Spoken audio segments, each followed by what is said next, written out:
So, welcome back, everyone. And now we are going to turn our attention to complex carbohydrate. We looked at simple carbohydrate just now. And so, what is complex carbohydrates? Basically, they are, your starch fibers that are present in your plants. And plants, remember, they store glucose in the form of starch. Starch, basically, it's consists of hundreds of thousands of glucose molecules kind of linked together, and you can also only find them in your plant-based foods, such as your grains, your legumes, your vegetables, and your plants. Animal foods basically contains no starch at all. And so when we look at this complex carbohydrate map, we see that, complex carbohydrate, they basically contain 10 to 1,000 or more. And storage, basically, in terms of starch, we have amylose and amylopectin. Also, your complex carbohydrate can include glycogen, and that is the storage form for carbohydrates for in humans and all. And so when we talk about, polysaccharides, and that's what, the complex carbohydrate is, basically there are just more than 10 to 1,000 glucose units, okay? And they can be in form of amylose or amylopectin, soluble or insoluble fiber, or they can be formed in the form of glycogen. So when we talk about starch, it's more than 1,000 glucose units. So it's just glucose, glucose, glucose, glucose, glucose. So remember, your monosaccharide, they release water, they form a disaccharide, and then again the same process, they just keep connecting and it becomes a polysaccharide. So for starches, we have two different kinds. We have your amylose and your amylopectin. Again, to remember, animal foods do not contain any starch. So starch, we have the branch and the unbranched type, which consists of 1,000 glucose molecules, but usually they're about, 3,000. So when you eat, vegetables like starchy vegetables, your potatoes, carrots, you eat cereals, pasta, rice, you're eating starches, your corn as well. So your body has to kind of break down that starch into 1,000 individual glucose molecules and absorb them. So for amylose, they are long straight chains. And it's like 20% of it is kind of present in your vegetables. And amylopectin is the more usual kind of starch, okay? And it's the more highly branched starch that is found in most of your food. So, root vegetables such as potatoes and yams always contain more amylopectin. So, the question over here is amylopectin more digestible form of carbohydrate? And I will let you guys um kind of think about that, and I'll provide the answers underneath your notes. All right. So we have your amylose, your amylopectin, and we have your glycogen. So as we can see over here, your amylopectin and your glycogen, they are branched, okay? And for the way that we store, like I said, plants only can store starches, okay? They store their carbohydrates in the form of starch, but and it's only found in plant-based food. But for animals and for humans, basically we store it in the form of glycogen, and it's a branch molecule. You don't need to remember the structure. So this glycogen structure basically, we don't directly consume glycogen from food. Basically, when we eat more carbs than our immediate needs, our body actually kind of converts that glucose and stores it in the form of glycogen for future energy use. Okay. And so our liver and muscles are the only organs that are kind of equipped to store glycogen, and they act as a carbohydrate bank. And basically, so, when our blood sugar is low, our liver will then kind of release a hormone to convert that glycogen into glucose to help maintain our blood glucose level, especially, for the needs, energy needs that our brain and also our central nervous system needs. And basically, like I mentioned, I think in the first lecture, we will always use our glycogen store first. The body will try to preserve and spare using protein and also using fat. The next thing we have is basically your fibers, okay? And we have your dietary fibers, and they can be in when we talk about dietary fibers, basically, they are your complex carbohydrates and they cannot be digested by humans, okay? Fibers are long chain glucose molecules, and we usually use the term fiber on our nutritional fact labels. So we have this, when we talk about fibers, basically they They are only made in plant-based food, no animal foods. And for humans, we need fibers, but we cannot digest fibers. We also have this thing called functional fibers, and this basically we extract them from plants and we kind of add them into various kinds of food products. And we know it's good for thickening agents. You use that for desserts, and kind of use that for your texture as well. So when we kind of look at fibers, they are made up of polysaccharides, but they're different from starches because the chemical bonds that join these individual sugar units cannot be digested by enzymes in the gastrointestinal tract. So this prevents the small intestines from absorbing the sugars because they cannot be released from the various fibrous forms. And so fibers basically, they are a single substance, but they also have similar characteristics. Okay. So for example, the group of, cellulose, basically they have, cellulose, as you can see over here, is found as an insoluble fiber on the outside of the skin. We have your pectins, your gums, okay, and these are your soluble fibers in the inner cell, okay. And so naturally occurring dietary fibers, you can find them in your beans, your peas, your lentils, your fruits, your nuts, and your seeds. And so a lot of your insoluble fiber tend to be concentrated on the skin of fruits, okay, the fleshy part of the fibers. And we also have, your wheats, okay? And so you have your lignin and your hemicellulose, which are insoluble fibers, and they are on the outer bran layer. So, fiber concentrates a lot on the outer layer of whole grains. And also your vegetables, your cell walls contain a lot of fiber. And when we kind of look at this as well, majority of these fibers, and we'll talk about a little bit later more, what is the difference between soluble and insoluble fiber. But just to kind of remember, the insoluble fiber is concentrated on the outside of the skin and the outside of your wheat product, and the soluble fibers are found inside of the cells. Let me remove all this before we move on to the next slide. So your dietary fiber basically consists of your soluble and your insoluble fiber. Functional fiber is, basically just extracted and added into your foods. So what are your soluble fiber? Again, you do not need to remember this. Okay, I'm not going to test you on the different types of names. No, all right. But and you don't and you it would be good for you. It's not to just kind of know where can you find soluble fiber, which foods have a high in soluble fiber, and which foods are high in insoluble fiber. All right. So just to kind of give you and help you understand, okay, if you want more soluble fiber, where do you find that from? If you want more insoluble fiber, where can you find that from? So why are we so concerned about, your soluble fiber and or an insoluble fiber? And basically I'm going to kind of give you an overview why is fiber important for us health-wise. So soluble fiber basically, really absorbs a lot of water. So when you eat, like for example, an apple or an oatmeal, that soluble fiber in food hits the stomach, it absorbs a lot of water, so it kind of helps you feel full for a longer period of time because it expands and expands, and water is so heavy, and you just get this huge blob of gel in your stomach. It might sound a bit gross, but you want this gel formation.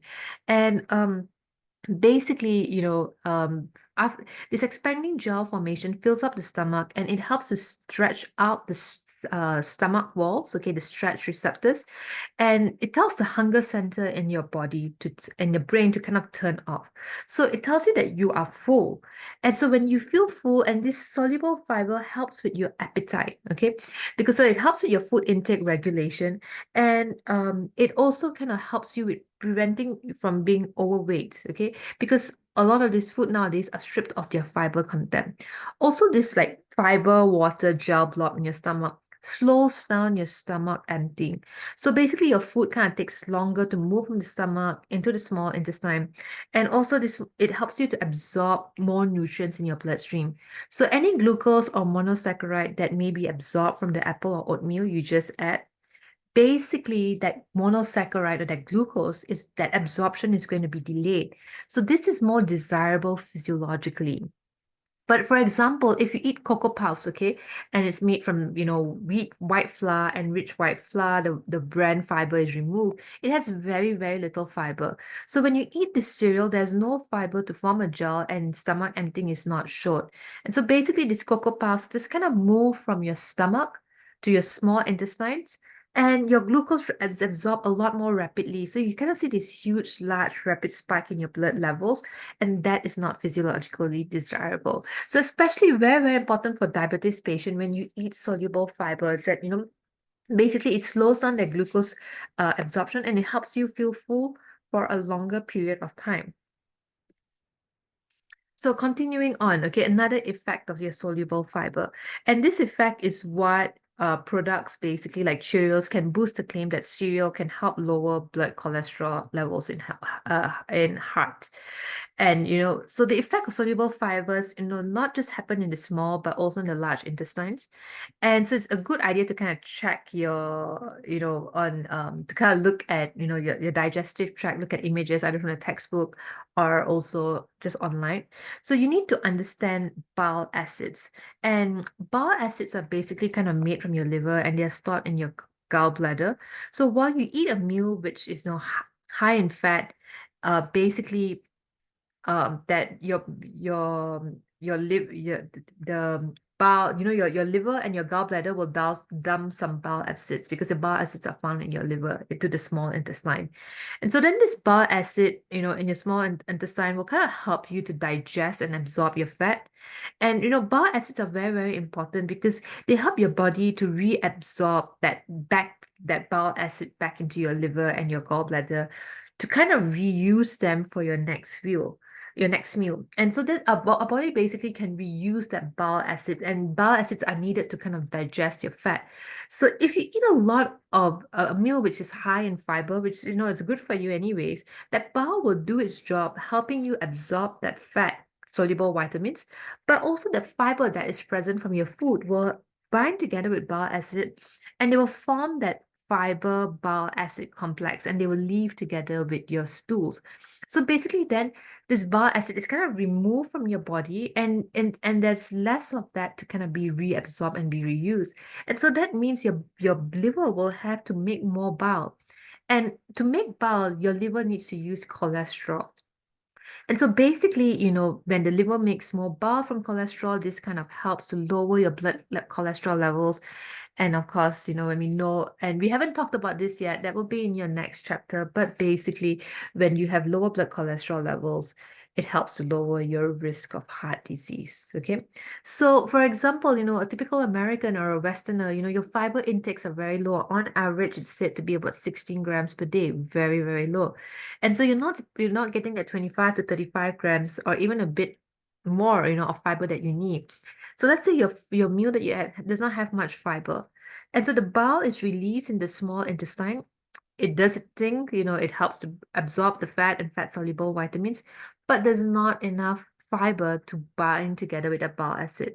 So basically that kind of is being reabsorbed back into your liver, into your gallbladder. Very little leaves out in your stool. So then your liver has no need to make more bile, and that kind of causes your blood cholesterol levels to actually go up. So basically, that's why we need soluble fiber. It also kind of helps to decrease that risk of, heart disease risk, decrease the amount of cholesterol because the bile kind of binds together with your fiber. And so just kind of a diagram to kind of show you the effects on fiber, your liver synthesizes by fiber, a high fiber diet, your blood level cholesterols are reduced, your blood cholesterol levels are kind of elevated. And so basically you can just kind of go through this whole entire diagram, okay? And you can see as well, bile and cholesterol are kind of released from this, but if you do not have enough fiber, basically, you do not have, your cholesterol is going to be reabsorbed back into again. And so that's going to increase the amount of cholesterol that's found in your blood. Now we'll move on to the next part, okay? It's your insoluble fiber. And your insoluble fiber also, plays a very, very important role. Basically, your insoluble fiber, it helps to, again, similarly as well, it kind of, you know, swells up like a sponge in your body. And remember that, our bodies basically cannot we are not able to actually, break down our fiber. We do use the help of bacteria. And so a lot of these effects of insoluble fiber happens in the large intestines. And so when it swells up, and increases that water holding capacity, it kind of increases that fecal volume. So it kind of makes that larger, softer stools. And I know that, as disgusting as it may be, but this is an important thing. Your insoluble fiber kind of helps to prevent constipation, and it helps to reduce any form of hemorrhoids, okay? There's like bleeding, and you want to avoid that. So insoluble fibers, on the other hand, help to promote that faster transit time. And generally speaking, we want about 24 hours to 48 hours.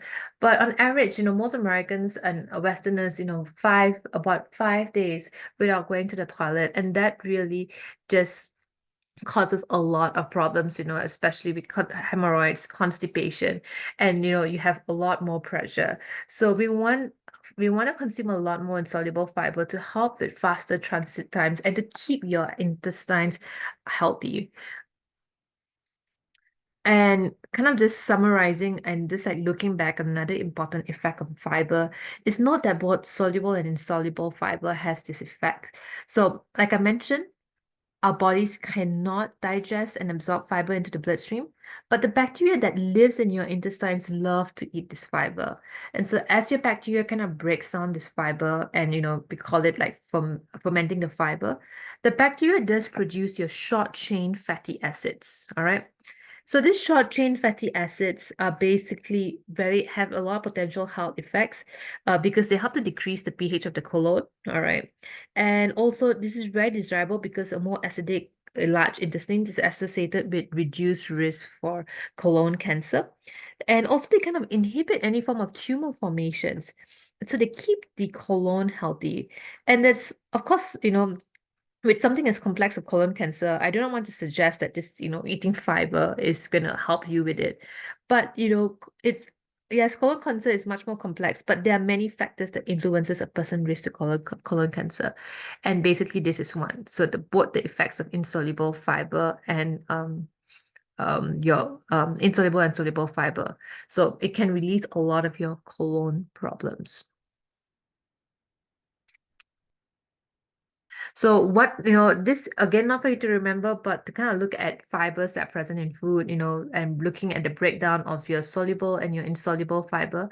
So basically, as we can see over here, your serving sizes, and we can see that this the amount of your white bread, how little fiber that is present inside, but we look at your fruits, okay, we can see that there's a lot more fibers, your vegetables, your nuts and seeds, and how fiber rich that they are. And especially when we go back in looking into, your Mediterranean diet.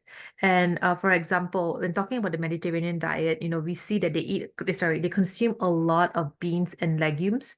Oh no, I'm sorry, I'm supposed to go back. Why is it not going back? Okay, go back. I'm sorry about this. Oh, no.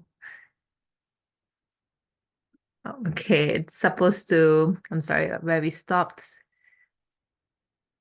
So basically when we kind of look at when we look at the health effects of fiber, and we kind of look at the Mediterranean diets, and we look at the effects of like soluble and insoluble fibers, we see that they consume a lot of nuts, a lot of seeds, a lot of fruits and vegetables. And if we kind of look at a typical Western diet, it's really high in protein, we know a lot of meat, but we know that, with fiber, it's not present in animal products. It's only basically present in your beans, your legumes, your plant-based products. Also, when we kind of look at your beans, your legumes, your nuts and seeds, there are a lot of other vitamins and minerals that are kind of present. And so, these are, why we should emphasize on a more plant-based heavy diet. So how does processing affect your fiber? And basically, when we do processing and manufacturing, they tend to deplete the fiber in your skin. So for example, over here, we look at apple, in its whole form, you have about 5 grams of apple. But when we kind of look at applesauce, a processed version, that's only 2 grams. And when we kind of look at juicing, there's only about 0.2 grams present. And so remember that applesauce is kind of made by removing the skin, and in that removes a lot of fiber. 100% fruit juices have the vitamins and minerals that the whole fruit had, but the fiber is left behind. So basically, kind of emphasizing again, whole fruits and vegetables are ideal because they contain your vitamin, minerals, and your fibers. So I'm going to end here, and then we'll have a next recording.